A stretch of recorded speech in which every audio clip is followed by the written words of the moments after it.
Controversial anime topic today, involving Netflix and Mappa. How badly is Netflix abusing animators? Is Mappa just taking on too many anime projects? Are these big companies just being evil? Let me go ahead and dive into this and try to take a fair look at it. I was actually surprised and shocked at the reality I found. So go ahead and smash that like for that YouTube love. New videos Friday, this one is a bonus video. And a thank you to today's sponsor, Tappytoon. Tappytoon publishes a ton of webtoons in English, French, and German.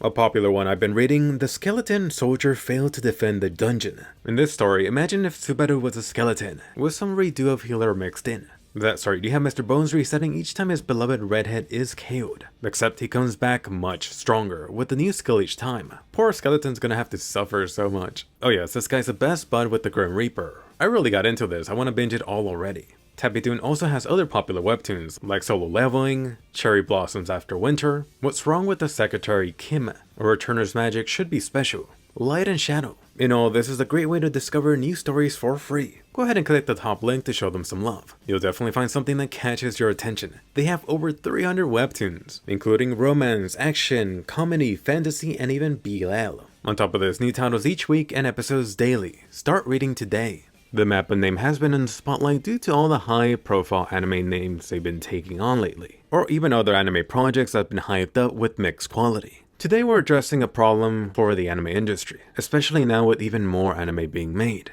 On top of this, anime becoming more and more popular worldwide, which has arguably been sped up recently with people being locked up inside for a while. But let's get into the actual topic, what is going on?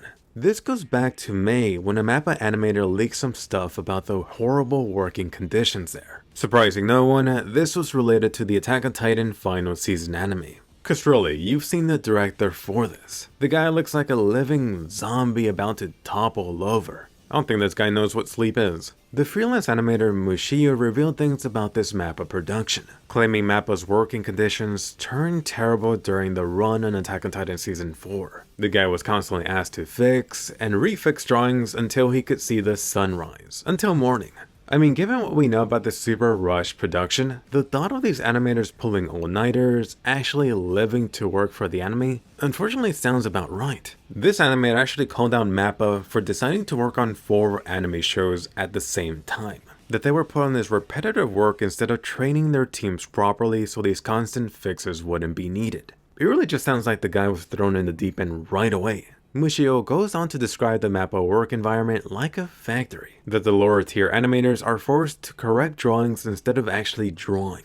The only thing I'll quickly point out right here is that for larger anime studios, it's actually pretty common to work on multiple anime projects at the same time. A really great example is Bone Studio. You know them for doing the My Hero Academia anime. They're known for having 4 different anime teams working on 4 different anime projects. I've even heard them adding a 5th one, but I really couldn't find info to concrete to confirm this. More on this later, but back to the poor animator. They claimed about 80% of the employees at Mappa had a similar complaint. But even if you take the 80% as this angry exaggeration, that's still a ton of unhappy people. So taking a step back, looking at this Mappa animator outcry, or former animator I should say. They likely tweeted this after finding a new job, otherwise I think they would have been blacklisted. Based on the work the guy was doing correcting drawings, this person was likely fresh and just starting out doing this type of grunt work. So really just to add a little bit more context for you, it really does suck, but the reality is that often this is the type of work you start off with when you're new to the anime studio.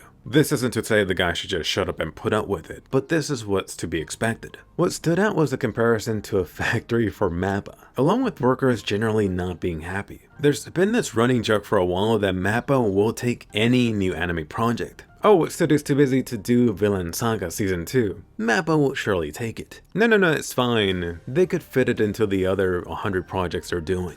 All of this stuff is terrible and unfortunate, but this story is not unique to Mappa Studio. More and more in recent years, you do hear about how anime studios in general really have this factory-like feel. The working conditions are terrible, the pay is ultra low. You have this weird situation where you have happy-go-lucky young animators that come into the industry, then they're worked and worked until they break down or quit. I couldn't find some actual concrete stats on this, but I've heard the turnover rate is extremely high.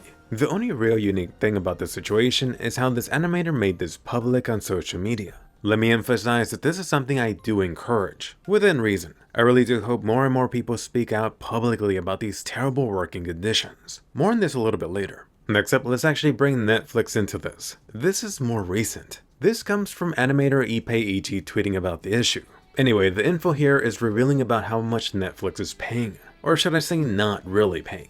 They went on to talk about a recent Netflix anime produced by Mappa. The Mappa suggested paying about $34 a cut. Really quickly, just know that a scene in anime has multiple cuts. A single anime cut could take you a few hours to produce. So now the typical budget for a TV anime is anywhere from $34 to $64. But if Mappa goes on to accept the low end, the wages for the animator will drop down. What this all means is that Netflix is lowballing them hard. Another animator commented on this, mentioning how about $40 is the usual rate, which is already low. Imagine if it takes you 8 hours to do a cut. You're what, getting $5 a freaking hour? By the way, just know this animator didn't specifically mention which Mappa Netflix anime they were talking about. But really, since there's been like one this year, this means Netflix cheaped out on the Yasuke Anime.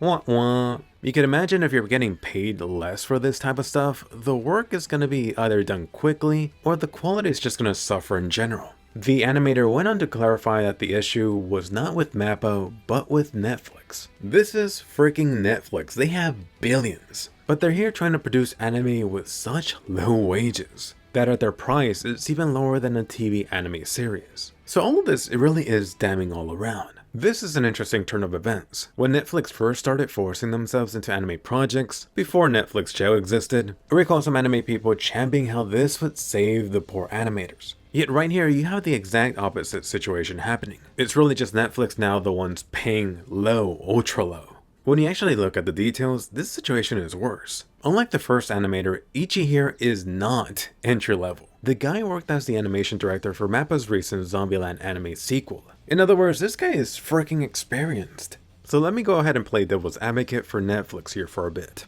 I will point out Netflix has been signing a lot of deals with a lot of anime studios recently, one of them being Mappa. Naturally, when you're talking about pay, a lot of this stuff comes down to negotiation. Netflix is a business, so they would be trying to pay the lowest amount possible. And when you're negotiating, you're going to start off with your low offer, which then means the contractor, or Mappa in this case, should counter with the higher offer, and then both of the parties should meet somewhere in the middle.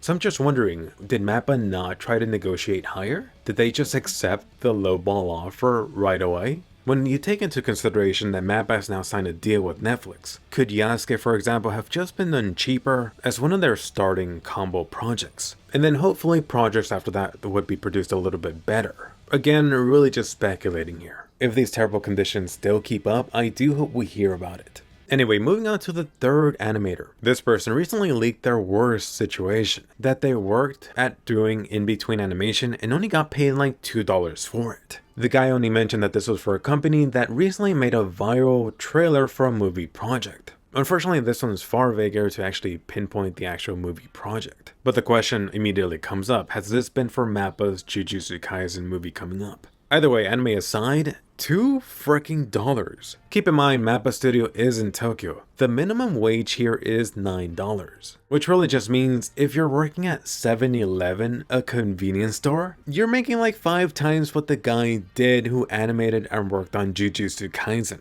So ladies and gentlemen, this is a sad, frustrating reality. Now getting to a little bit of fun bonus from Mappa. They actually released an official statement commenting on the payment disputes or complaints. I'll go ahead and link it down below so you can read the full thing. But the gist of it really was Mappa saying that they were paying the standard for the industry.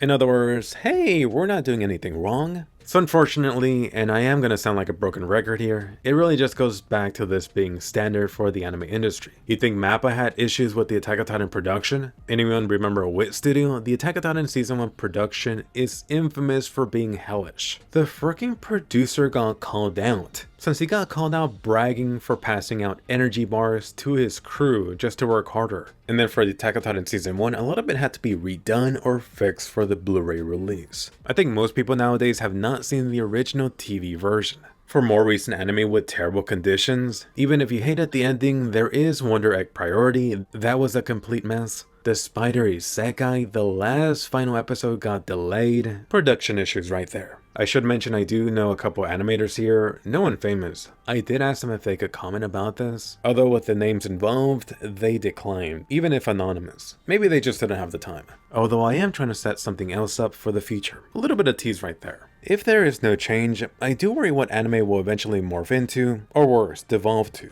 Will anime studios be forced to outsource most of the Chainsaw Man animation over to Asia? Is My Hero Academia eventually going to be forced to switch over to CG from a Chinese studio? Will the anime industry instead try to bring in more foreign workers to abuse and just throw at for the Jujutsu Kaisen movie? Sadly, it is something you hear often, less and less people actually wanting to become animators. I mean, with everything covered, why would you? So what is the solution? What could anime studios and the anime industry do as a whole? Which is a tough cookie to crack. Going forward, I do see more and more anime and adult animation projects coming. There's just so much demand from all the streaming giants like Disney+, HBO Max, which partly is a good thing. Thankfully in the West, this image that animation is only for your kids is slowly fading away. That's sure to continue with practically all of Gen Z being familiar with anime. So it's a solution to buy more Blu-rays, anime merch, keep on paying for Crunchyroll, Disney+, Netflix, Amazon, HBO+, and like 20 other streaming services. Right now, production committees involved in anime production need to give the studio more time. You know it, but it bears repeating how rushed Attack on Titan Season 4 was. Sure, Part 1 got completed, but at what cost? It's not like Attack on Titan wasn't making money in the first place. So how about giving your anime studio some breathing room so they can make a quality production? Quality over quantity. Each anime season, you're already getting like 100 anime airing.